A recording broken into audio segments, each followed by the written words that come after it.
সম্প্রতি বিচ্ছেদের ঘোষণা দিয়েছেন ঢাকাই সিনেমার আলোচিত নায়িকা মাহিয়া মাহি।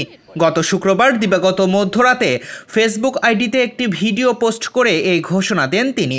বিচ্ছেদের ঘোষণা দেওয়ার কিছুদিন যেতে না যেতেই তিনি নতুন জীবনসঙ্গিনী খুঁজছেন, এই গুঞ্জন এখন চলছে নেটিজেনদের মধ্যে। সেই পালে এবার হাওয়া দিলেন নায়িকা নিজেই। সোমবার 11:32 দেয়া ফেসবুক স্ট্যাটাসে মনের অনুভূতি জানান ঢালিউড নায়িকা। ফেসবুকে দেয়া এক স্ট্যাটাসে মাহি লিখেছেন, একটা আস্থার জায়গা হলেই চলবে, একটা মানুষের মতো মানুষ হলেই চলবে, একটুখানি যত্ন নিও ছেলে।